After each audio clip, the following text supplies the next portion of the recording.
Haram fasting, like fasting on Friday alone. Although there are some scholars that are saying if you just fast without having any intention, any belief that says Friday is so special, that's why I'm fasting, they said if you just fast just like this randomly, it is acceptable, no problem, and you're not blamed. But the best is not to fast at all, because the Prophet ﷺ, when he met his wife, she was fasting on Friday. He said, did you fast yesterday? She said, no. Are you going to fast tomorrow? I'm sorry. Are you going to fast tomorrow? She said, no. He said, break your fast.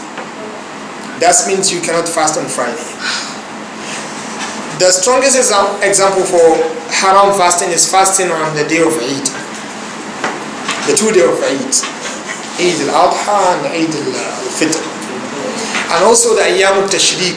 Ayyam al-Tashriq, they are the 3 days after Eid al-Adha. 3 days after Eid al-Adha. Don't put Eid on it. The day of Eid is separate. The 3 days coming after the day of Eid. These are the Ayyam al-Tashriq that the Prophet ﷺ said it's prohibited for someone to fast on them. And another type for haram fasting is to fast 1 or 2 days before Ramadan. The Prophet ﷺ said you cannot fast 1 or 2 days before Ramadan except if you used to fast, or you have a norm. Let's say you used to fast Monday and Thursday, and the last 2 days of Sha'ban fall in Monday or Thursday, then you can fast. Let's say I have an attitude of fasting Monday and Thursday, and one of the last 2 days of Sha'ban is Monday or Thursday, then I can fast. But if someone is not having this attitude of fasting Monday and Thursday, he cannot fast a day before Ramadan. The last example is fasting the Yawm al-Shak. Yawm al-Shak is the day of doubt. Which one is this day? The last day of Sha'ban. We don't know. 29th of Sha'ban, is it the last? So tomorrow we don't see the moon. So it could be Ramadan, and it could be the completion of Sha'ban. This day you don't fast. Some people, they will say, no, to be on the safe side, we fast. The Prophet ﷺ said, no, you fast when someone see the moon. If there is no one to claim that he sighted the moon, you cannot fast. Makruh fasting is to fast the 10th of Muharram without attaching to it the 9th. That's makruh. It's not haram, but it's something which is disliked Islamically, because you will look somehow like the Jews. Mubah fasting is to just fast any day. Some scholars, they said to fast for the sake of health. But this one I still have doubt in it, because you just call it fasting linguistically. Because if you don't fast for the sake of Allah subhanahu wa ta'ala, you will not get the reward. And Islamically, we cannot classify it as fasting. Allah subhanahu wa ta'ala will reward you. So these are the 5 types of fasting that we have in Islam. There is no any other fasting. And before I conclude, there is one type of fasting which some scholars, they look at it as haram, and some other scholars, they look at it as makruh. This is wisal. Wisal means to fast 2 days continuously without breaking your fast with suhoor or iftar. The Prophet ﷺ used to do it. And the companions of the Prophet ﷺ, they used to enjoy asking the Prophet ﷺ permission to do it. At the first stages of fasting, this is how it was. This is how it was. This is how it was at the first stages of fasting. It was like this. If you fast and the sun set, but unfortunately you sleep before you eat, when you wake up, you cannot eat anymore till the next Maghrib. the beginning of the fasting, beginning of Islam, early days of Islam, this is how fasting was. If you fast and the night comes, you're supposed to eat, but unfortunately you are so tired you sleep. That means you have to sleep the whole day, or else you will be punishing yourself. So a man came back from his work and he went to his wife. He said, "Do we have any food?" She said, "No." Allahu Akbar. This is the nature of the companions of the Prophet. No food. "Do we have anything in the house?" She said, "No." They have nothing except Allah subhanahu wa ta'ala. So she said, "But I guess maybe the neighbors, they have something. Let me go look for it. At least you can find something to eat." He said, "No problem." So he was waiting for her. When she came back, she found him sleeping. She said, "Definitely you're going to be in trouble." The next day he fainted. So they brought his issue to the Prophet ﷺ. Because only Allah knows, maybe the day before this day also it was like this. And then he's going to have like 2-3 days continuously. So he fell down. They went to the Prophet ﷺ. They informed him about the issue. And that was the reason why Allah subhanahu wa ta'ala abrogated the first ruling. So wisal is haram. According to some scholars, the Prophet ﷺ said, "Don't do it."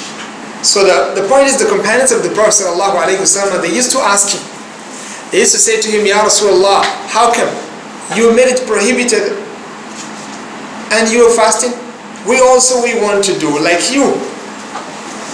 He said, "No, don't do it because it's wrong." They said, "You know, Ya Rasulullah, we want to fast." He said, "No, don't do it. We want to fast." He said, "Don't do it." When they insisted, the Prophet ﷺ said, "Okay, no problem. Let's do the competition. We fast all together." So the first day the Prophet ﷺ was fasting, and the believers, they were fasting with him. And it was normal. They were happy. The second day comes, the Prophet ﷺ joined. And the companions, it was very difficult for them to complete. The third day came, the Prophet ﷺ was normal. He said, "Okay, I'm going to join them next day also." They said, "No, Ya Rasulullah, it's enough."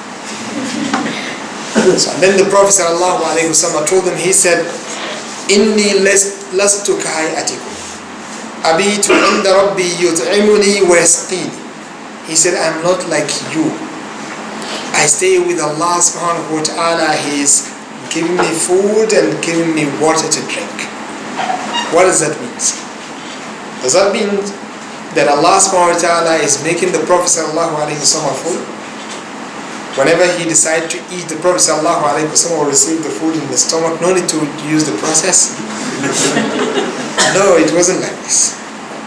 But the Prophet sallallahu alaihi wasallam was in the state of remembrance of Allah subhanahu wa ta'ala in such a way he will forget food.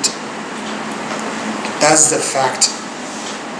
His nature is not like our nature. He cannot sleep. He is always having the vision of Allah subhanahu wa ta'ala. He is always mindful of Allah subhanahu wa ta'ala. That's why he sleeps, but the heart cannot sleep at all. He wakes up at any moment he wanted to wake up. That's Muhammad sallallahu alayhi wa sallam. So you also, if you're remembering Allah subhanahu wa ta'ala, you might be in this situation. It is possible. Urwa ibn Zubayr, when he got some problem on his leg, and the doctors informed him that we have to cut off the leg, he said, "No problem." He said, "Because if we don't do it, it is going to increase and you might lose your body." So how to do it? They said, "We have to give you drugs to make you unconscious." He said, "Never. I never use it in my life and I will never use it." They said, "You have to do it, Sheikh. He's one of the biggest shuyukh." He said, "No, use drug. I rather accept you cutting off my leg while I'm still alive, conscious." He said, "But if you want to do so, come and do it if I start praying." It's like a joke. One of the scholars, he said, "Wallahi, if I did not see the chain of narrator of this story being authentic, I will never accept it." because it's like dream.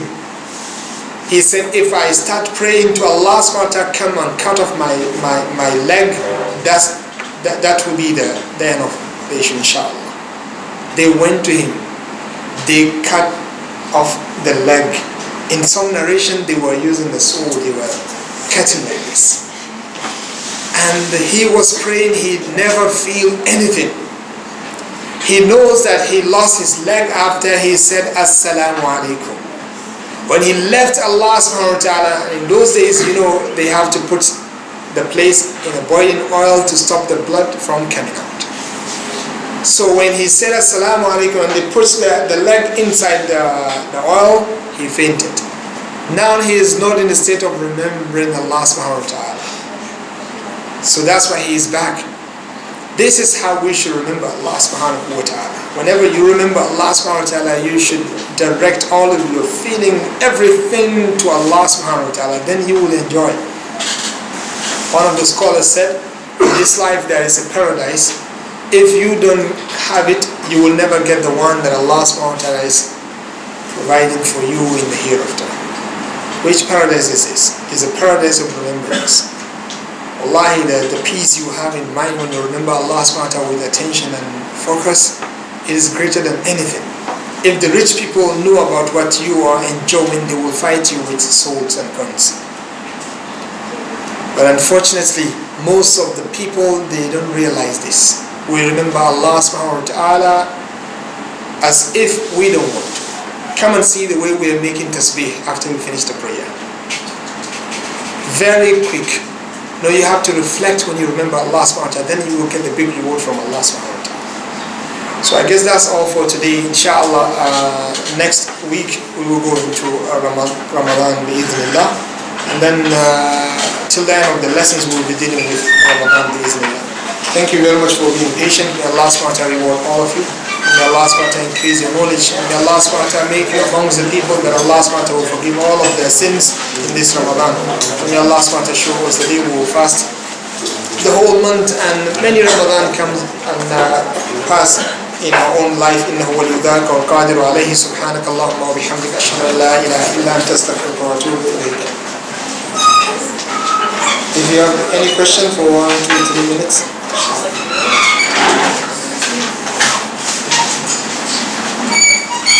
Any question?